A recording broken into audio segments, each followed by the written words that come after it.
guys, welcome to another episode of Real Talks with Ash. I'm your favorite host, Ashley, and I have a very special guest with me today. Everyone who comes onto the show and sits on this couch is special.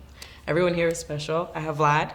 He's also my friend in real life. I know a lot of cool people. He's also my friend in real life. He's a journalist, literally a host.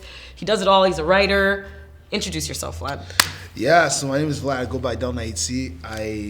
I'm a writer, a journalist, a film critic, a public speaker, a producer, a media consultant, and I'm pretty sure I'm skipping some stuff, But I'm an editor. I'm a columnist. I do a lot of crazy things. I wear many hats. The one thing that people associate with me is they say you guy who wears many hats. That's probably the best way to describe me because I'm the kind of guy who likes to do a lot of different things. That's good. So you like to keep yourself busy. Yeah. You know you're the only guy who's been on the show this season. I was gonna say, because when I looked at the email that you sent out and the guest list, I'm like, I'm the only guy. Yeah. I felt pretty proud about that. Yeah. I was like, hey, let's go. Honestly, you should. Let's go. Like, out of all the guys she could have asked, she asked me. I'm like, what's up? Good. No, seriously, cause I'm a fan. Everyone who comes onto this show, everyone who sat on the couch today, I'm a fan of.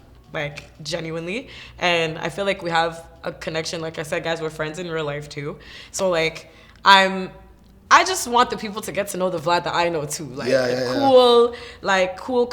Cool, creative, amazing person that I know. So let's start there. Who is Vlad Ayiti?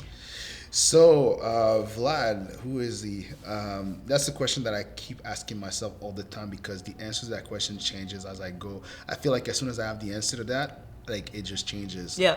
Yeah. I think I'm someone who's very passionate, who's driven by his passion, I'm a person who follows my heart, and who actually does not believe that there's such thing as something being impossible. I've lost the concept. I've lost the ability to conceptualize that something is impossible.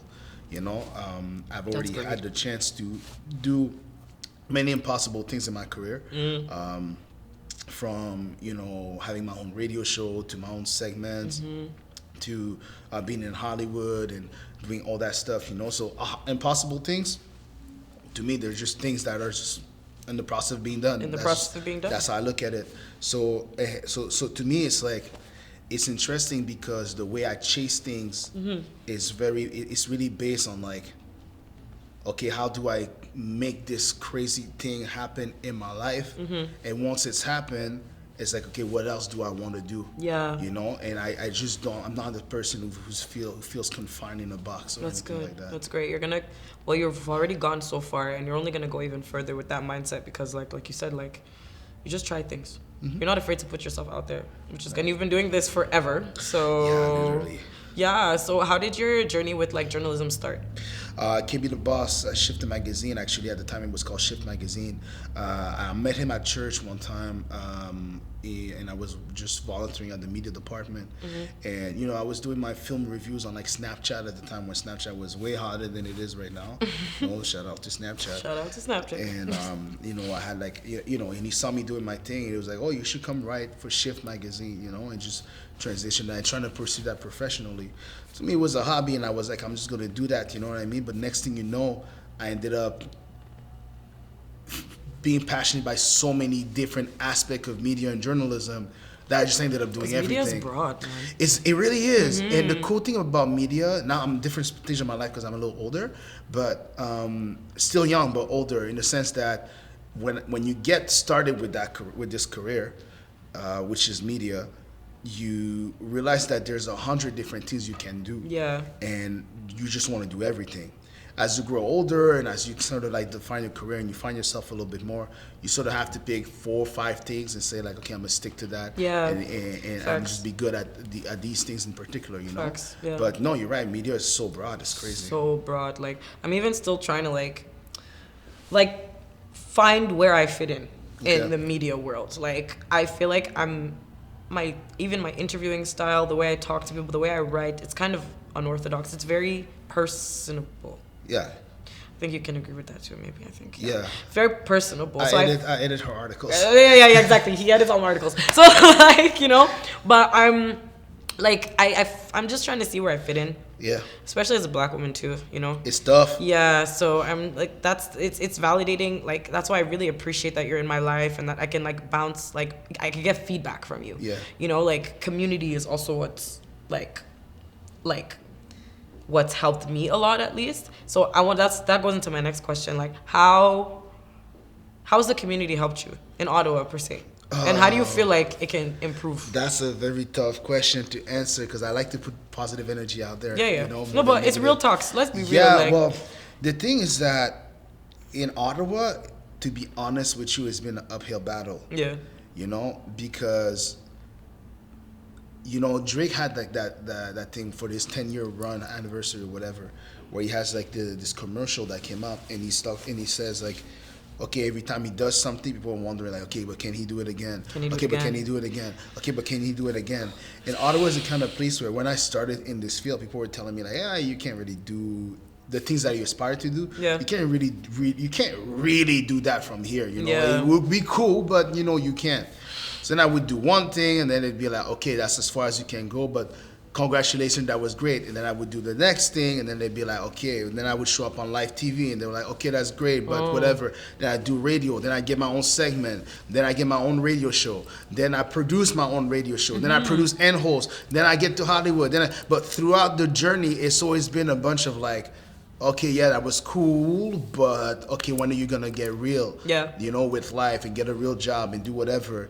And I'm just like, have you not noticed that this is what I've been doing for 7 years, which means I'm probably gonna do that for a while. You know what I mean? Yeah. So it's so rude almost when people do it that. It is, and the thing is that I'm in the entertainment industry, so I know that my career is eventually gonna come to an end. Yeah. And I'll have to do different things, you know, behind the scenes stuff and work on different things and, you know, all that kind of stuff. You know, I get that. Everything comes to an end. Everything comes to an end, but it's the beginning of something else. Exactly. And I'm comfortable. I'm comfortable with that. But it's the fact that when things eventually come to an end for me, it's the idea that people will, like, in this community will look at it like, see, I told you it was that was as far as it can go. And I was like, do you not understand the point of this whole thing? Is the fact that you know what I mean? So I think for me, it's something that it's hard to talk about because I feel that a part of me has been very resentful towards it. Yeah. And despite the fact that I get a lot of accolades and stuff like that,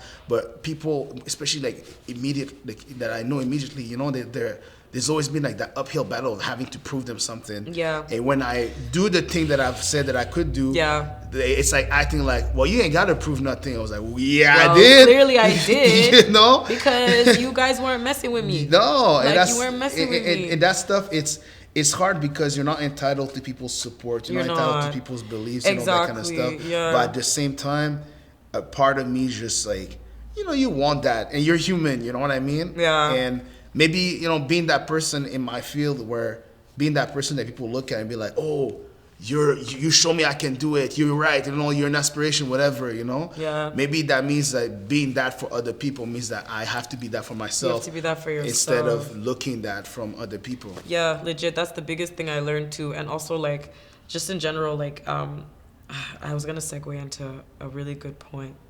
It was going to be a good point. It was going to be a good point. Like, I was really good. Yeah, no. Oh, yes. Just like I always say, like I was watching an interview. One of my favorite female rappers, her name is Bia. You know Bia. I like Bia a lot. Yeah, me too. I was watching an interview and she said, it clicked. I feel like everyone in media, anyone in business can take this. Don't take anything personal. Like, it's hard. It's so hard though. I'm a very sensitive person. Me too. That's the thing. I take things very personally. Personally. Yeah, I take things personally. Like I'm sensitive. Like I'll cry, bro. Yeah, like me, you know me what I mean? too. I'll cry. Like so, I'm like, yo, like it hurts my feelings when people are not sharing my stuff. Like you're not commenting on my stuff, but I'm supporting you, but I'm not feeling that. You know what I mean? So, but it's like it's so hard. You never comment on nothing. You never, you know, like I'm so like, but I'm really practicing not taking it personally. Even people in my own family, I know my platform is not necessarily for them. So when my brothers don't share some of my stuff, it's fine. It's not for them, right? Or I just every time I feel that ping in my chest, I remind myself it's fine. It's not for you. If you didn't share it, if you didn't like it, if you didn't comment on it, then it wasn't meant for you. It wasn't meant for you to relate, whatever. Yeah. Cool. Like that's how, because it still pisses me off. But like I'm not gonna lie, it still bothers me. But yeah, it's tough because, for example, like one of the things that I'm the most proud of is my contribution to CBC All in a Day. I'm a film critic there. Every Thursdays at 5:45 p.m. I do my film reviews. Amazing. And there might be one or two people that I know in my life that ever tuned in to my segment in the last 5 years that I've been doing it. Yeah. There might be like two people in my life immediately in my immediate circle Yeah. that ever tuned into it. Damn. And I had to have a real conversation with myself and be like, is that personal?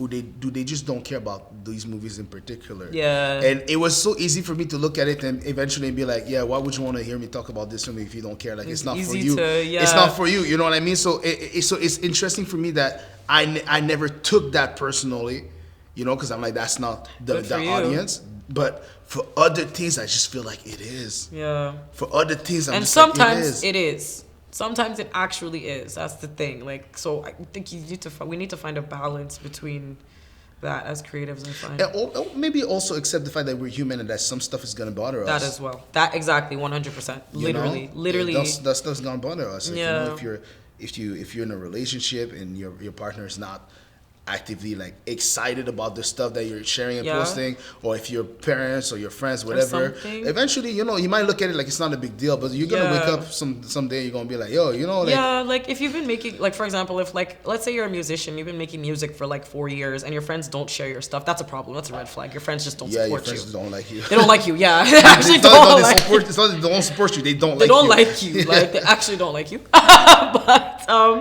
like I'm happy that I find that I have support personally, like in my circle. I really do, and I'm so grateful, and I'm such a fan of everybody. And like, I want to know, like, how are you working on your like imposter syndrome at the moment? Like, yeah, man. Ask everybody, because no, it's interesting because I feel like you deal with it. It depends. Like, it's back and forth. It depends on the circumstances. It's definitely back and forth. But now it's a lot easier because I just stopped caring. Yeah. Like, literally. Like, I got to a point of personal validation sometimes where it's a little too much, where I'll just like, I just look at it. Is there such thing as too much personal validation? I don't think so. I don't think so, but it can bother some people because it makes them uncomfortable. It comes across as cockiness and arrogance. You know what I mean? But in reality, it's like, it's just pure confidence. And I understand. You make people uncomfortable, but it's not your problem. I understand where it comes from. You know, and yeah. I totally get it. That's why I don't get mad at that. Yeah. But what were you saying? The Imposter syndrome. Imposter syndrome. Yeah, I find that for me, it just got to a point where I guess I just know who I am. At this stage of my career, like, it's very obvious. Not just that, but there's a lot of con that comes with being who I am. Yeah. So the imposter syndrome is no longer a thing because I deal with the real repercussion of being who I am. Do you get what I'm saying? I do. So pretty much to rephrase that, I do. A lot of time imposter syndrome is because we don't feel like we deserve the benefit of what we're getting or the reward for the hard, because we're not associating it with the hard work. We're like, why would people show up and listen to me? All that kind of stuff. Legit. You know? So you feel like an imposter. But when you have these moments, like, I have mental health issues like everybody else, you know, like, where sometimes I'm more depressed, sometimes I'm more sad, sometimes I'm more anxious or whatever, and I really don't want people to like reach out to me or recognize me in the streets or whatever, but they still do. Yeah, I'm like, man, I can't be impossible because that's a real problem that I have. Yeah. So the way I got rid of it, it's not imposter syndrome. Getting rid of it was just like, I have, quote unquote, it's not the right term for it, but I have celebrity problems, you know. And when you start dealing with these problems, you can't be an imposter about it because you have the problem. You have those problems. You know? Oh my God. Okay. Thank you so much, because I feel so validated right now, because I got you. I literally, like, I was going to ask you, like, yo, like, oh my gosh. Thank you, Vlad. I got you. I got you. Thanks, Vlad, because whoa. I got you. Whoa. Like, yeah. I'm turning 27 this year. Yeah. And what you said was really validated, because I feel that way. I'm starting to care less. Yeah. The first half of my 20s was very I was really only very focused on people's perception of me on the outside, but I wasn't. It's like I wasn't looking at my life through my own lens. Does that make sense? Yeah, because you're looking at, you want that external validation. Right. That's until you find yourself. It's normal. Right. Yeah. And little by little, maybe I'll even say very recently, like maybe the past year, like I've little by little stopped caring. Me too. I was telling someone else I interviewed today. Yeah. I've produced shows before. Yeah. I dropped 2 episodes of this talk show that I produced. I gathered people, I got the lighting, I got the studio, everything, filmed 2 episodes and quit. And it was so good. It was so good. People were talking about it. I remember my best friend calling me, Ashley, I'm at Carlton, I'm in the rec hall and they're talking about intoxicated insights. And I was like, what? And she's like, yeah, they're talking about the people on the show and how there's drama. They're making stories up already. Girl, keep going. I was like, but then after that I quit still. But like still, like, you know what I mean? Like, whoa, like you're right. Like I can't fake it now. Like No. I can't be an imposter now. You can't, because you have to deal with the real, you know what I mean? When I was doing that Black Lens podcast where I was doing like film reviews and stuff like that, and then I took a break to go explore other things. Yeah. And I have like, on that account, I have about like, 30 to 40 unanswered DMs about when is it coming back, and I'm like, I can't answer to all that. But that's the real problem that you have, and you can't be an imposter, because it's like, well, the negative. I think that's the thing. I think the imposter syndrome comes with like we can't accept the positive. Like, exactly. But when we face the negative, we're like, okay, well, we're really there. Yeah. For whatever reason. Yeah. So I think at the end of the day, we need to, especially people like us in our circle, we need to work on ourselves in the sense that when it's positive, we need to just accept that it's positive, because when it's negative, it just makes sense. It just makes sense. Like, it's easier to accept. But in my relationships, for example, for me, when I try to prioritize like a relationship, let's say, it's like, oh, well, you look like you have so much time to give because you're out here doing this and this and this and this and this, not understanding that this is draining me sometimes, giving me anxiety sometimes, it makes me tired sometimes, and all that kind of stuff. In reality, it's like it's not as sunshine and rainbow as it looks like. How do you deal with that? How do you deal with people that's a real quote unquote celebrity problem. Because I literally have that issue. Like, people really assume that, like, same thing. Like, they think I can give them their time because they see me doing all these things and stuff. But it's like, no, like, I'm drained after that. You guys see the Instagram stories, but you guys don't see what happens behind. Like, typical. You guys don't see what happens behind the camera. No. And we talk about stuff behind the camera, and sometimes we have to pull each other up when we go through really dark stuff. Really that draining. On the other side, they're like, oh no, you're fine. Like, we're in the business of people. Yeah. We're always talking. Like, we're always interacting. Like, if I don't want to talk for 3 days, excuse me, okay? If I don't want to answer your DMs, excuse me. Like, I'm tired. Yeah, okay? I get that. Like, legit, like today, I filmed 4 interviews in a row, Vlad. Back to back. Yeah. Je suis fatigué. Je comprends. When I go home tonight, yeah, I'm passing out. Yeah. And I have work tomorrow morning. Oh, I start work tomorrow. Hey, let's go. Thanks. Let's go. Yeah, I start work tomorrow morning. But yeah, man. Legit, like, I don't know how you deal with that, because I just ignore people now. No, I mean, that's the thing. You get to a point where, because you have real problems that it comes with, you just stop caring about the other aspect of, like, how is it being seen or whatever. Like, I literally don't care. Yeah. I've dropped some very controversial stuff on my social media lately, like pictures with people that people are like, this person, you know this person, and I just don't care. Yeah. I just don't care, and it's interesting because because I'm at a point where, like, I feel like that's the moment where you attract the most success. When you just stop caring. You stop caring. Stop caring to the point where it almost looked like you're self-sabotaging. Yeah. And you still get, like, listen, a couple of days ago, we're having conversation about where I wanted to take my career and, all that kind of stuff. Mm-hmm. Ever since then, I've been booked interviews after interviews after interviews after interviews. And I just, like, I'm happy to be here, Ashley. But at the same time, I look at these situations and I'm like, I'm not looking for that. I'm not looking for that. Like, I'm giving good. You that look because that's how the universe works. When you really, oh my gosh, when you feel something in your soul and in your heart and you just literally act on it. Yeah. That's what you're doing. You're acting on how you feel, right? Absolutely. Exactly. And it's attracting things that I'm like, I'm like, I'm not looking to book these interviews, but I still am. Yeah. And to tell your story, to talk about yourself, to promote, like. And it's interesting to do something completely different, and that's the thing, to do things that are completely different from what I've ever done before. Yes, exactly. And I looked at it with so much awe. Proud of you, man. Thank you. I appreciate that. You're welcome. I appreciate that because it's crazy how much things fall into place sometimes in life where you just let go. That's me right now. Huh? Yeah, That's just, literally what I'm going through. Yeah, Literally letting go. it's Not crazy. forcing nothing. No, and Not it's so forcing much nothing. healthier So much healthier. when you're not trying to be in I control. feel so relaxed. My shoulders aren't tense anymore. Me, I'm cool. Yeah. When you're not trying to be in control, you're like, you know what? However it happens, it happens. If it doesn't happen, it doesn't happen. If it happens, it happens. I'm good, but I'm ready to receive it. But if I don't, I'm good. Yeah. And that's when you start attracting that on steroids, you know. Mm-hmm. You're very vocal about your dreams and your hopes and your aspirations. That's why I really I like you a lot for that. Mm-hmm. Like you're not afraid to talk about it and like put it out there. So like I have a question about like what's, I asked my other guests this too, but like what's your dream? Like what is your, like when you think Vlad, like where do you see yourself? Like what do you see in your head? Like what's your dream? Like literally. I'm still painting that because okay.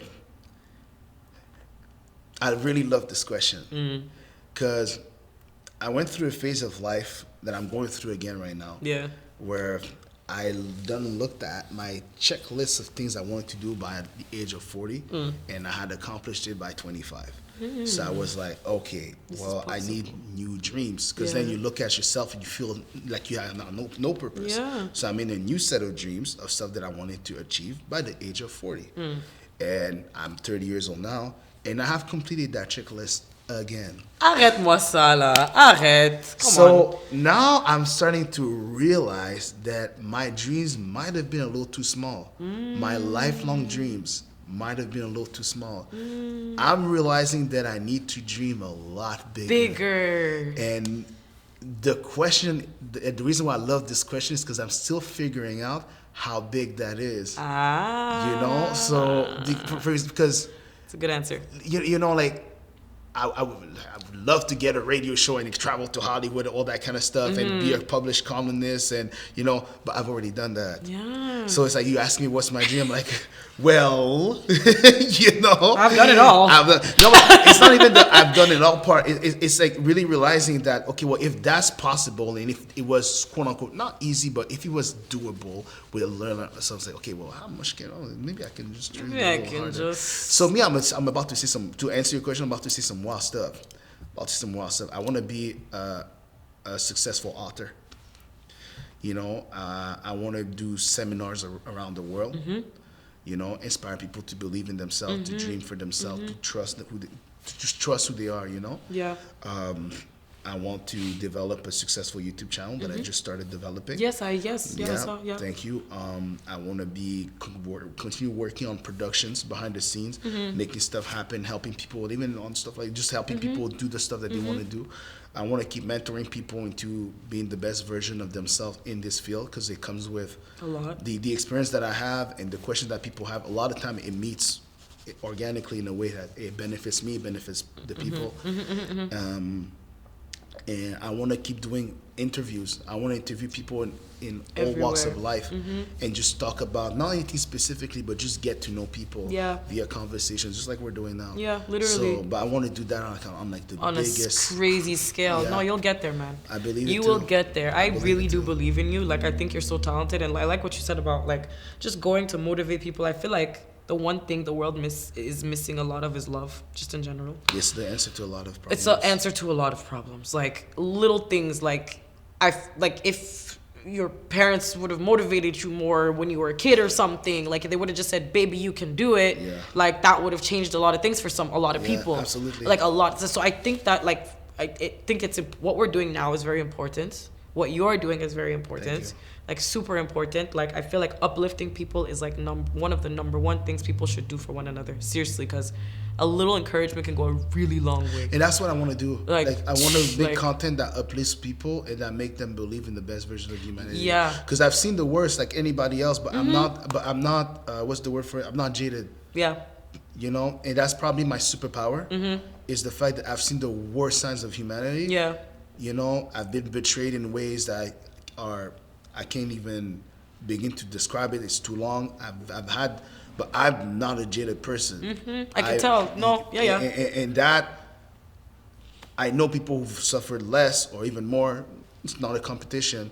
Who became versions of themselves that I know their younger self would have never wanted them Wouldn't to be. want them to be. You know, and in me, for the people who still have hope, and I believe in people. I believe that I do too. I believe that we're not perfect and Yeah. we're not free, but I do believe people try. Yeah. You know, and I want, and that's important. That's I want to important. put the I want to put the emphasis on that. Yeah. You know, To that people purpose. try, and that it's hard in this life. It's easier to give up. It's so why much not easier. shine the light on the people who are trying? Exactly. And it's imperfect people trying to convince other imperfect people that they should stop trying. Yeah. But that's the whole point. Yeah. You know, we should keep trying. Yeah, And it's, literally. and just the fact that you're trying, it means so much already. Fam. You know, it needs to be applauded. So I want to shine the light on people who are trying. Amen to that. Amen to that. That's beautiful, man. And I see that and I feel that with you because literally, like, guys, he's one of my mentors. Like, whenever I need advice or something, or I'm freaking out, anything, I call Vlad. Like, he knows I'll call his line. Like, he knows.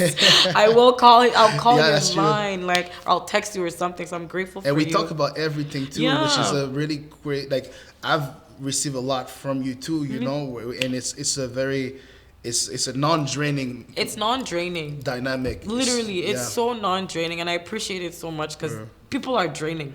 Yeah. Like, people are draining. Like, Yeah, they are. Yo, people are draining. Like, Yeah. and I'm realizing as I get older too. Like, I'm just grateful.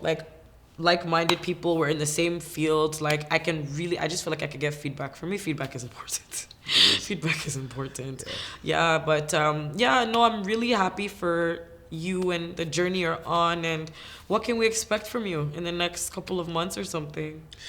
Man, in the next couple of months, a lot more writing. I've discovered the secret to long-term relationships lately, and it's that you're supposed to fall in love with whoever or whatever multiple times, you know, over and over again, not Yeah. just one time. Yeah. You know, That's what I'm learning that too. your interaction with whatever or whoever you're in love with will change because you change as a person. change so too. you love them different, but you're still in love with them again and Yeah, again and again. and You know, again and again. and me, I've experienced that with writing. Like I've fallen back in love with it. I love that for you. Yeah, I so love that. definitely more writing.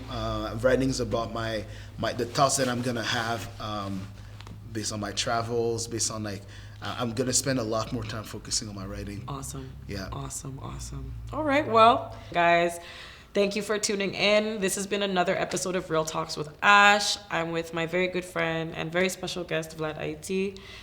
You say a little shout out, say bye. What do you want to say to the people? Yo, big shout out to my girl Ashley here. I've seen her grind, man. I've seen her do some crazy things like during the worst of times and the best of times. You know, big shout out to Shifter Magazine for giving us the platform to do what we do and do what we love. Honestly. And honestly, I'm just proud. First of all, I'm really proud to work close to someone like you and see your development. Thank you. But Me too, I'm also happy. really eager to see where you go. And when you at the top doing crazy things, just remember me. I will never forget you. What do you mean? It's been real, guys. It's been real.